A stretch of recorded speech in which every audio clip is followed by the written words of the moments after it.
What's going on, ladies and gentlemen? We are back again. We are going to be reviewing The Dead Girl in Apartment 3. So, I actually found this movie on Tubi. I've been going through Tubi a lot. Pretty sure if you guys have been following me for a minute, if you've been seeing my recent reviews, there's been a lot of movies that I've been finding on Tubi that's either been a little bit older or it's been fairly new. And overall, I love horror movies. You guys should already know this. I love horror movies.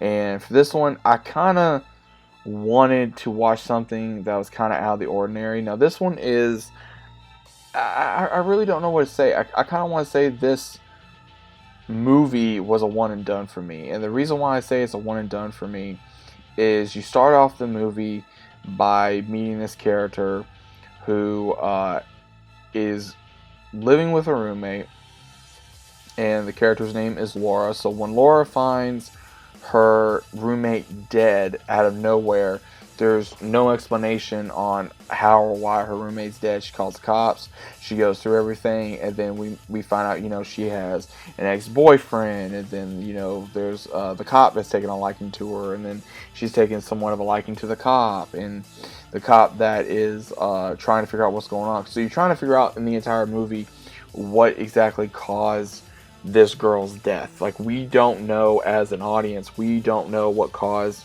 the death of her roommate. You do see what looks to be a figure go through the entirety of the film.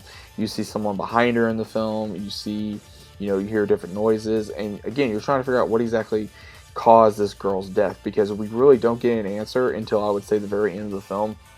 Because even where the character even asks the cops, like, hey, what was the cause of death, and they inform her, like, hey, we haven't found that yet. And then later on, we see that there was really no cause of death. There was no trauma, there was no homicide, the doors were locked, everything. So again, it's pretty much a mystery of how did this girl die. And we later find out in the film that after, I would say, what really kind of gave it away was the boyfriend of the girl that passed away. He comes by and he's acting weird, and then the girl that is trying to figure out what's going on, Laura, unfortunately she has nowhere to go. She has her family's in another area, so is her ex and her friends, so she's pretty much living really nowhere because she doesn't know where to go. And then she gets into the situation, so she can't go to a hotel, but she's gonna have to come back eventually. She can't go home because of how far away she is. So it's kind of like, okay, what do I do, type of deal. And it's one of those where, if it was me, I'd just run, you know what I mean? But again, it was one of those where it's like, okay, what exactly do I do? And what happens is she later finds this symbol that was underneath her roommate's bed, and she finds all these weird books and everything, and then it later gets confirmed that her roommate was into demonic worship. So what we see is her getting chased by some type of evil entity, and then even her ex that was trying to help her find out what this thing is, he starts getting stalked by it. And then by the end of the film, a lot of craziness happens, and it kind of goes at the very end like, okay, we can already guess what's going to happen, but then it kind of leaves room to interpret, okay, well, I guess this is what's going to happen. So it's one of those films where you do got to kind of pay attention, but it's also a one and done for me. To me, it wasn't scary, it wasn't that thrilling, it wasn't that interesting until further into the film. That's just my opinion.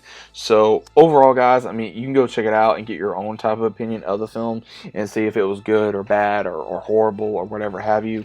So let me know if you guys have seen Dead Girl in Apartment 3. Is it a good film to you? Is it a bad film? Is it a boring film? Is it just like the worst film ever, or is it the best film ever? Let me know the reason why. But overall, to me, it just wasn't that good. I think I would definitely pass if there was another one. But overall, guys, let me know your thoughts are about it down in the comments. If you guys are new to the channel, subscribing. Leave a big fat like on the video if you guys enjoyed. I'll be seeing you guys on the very next one.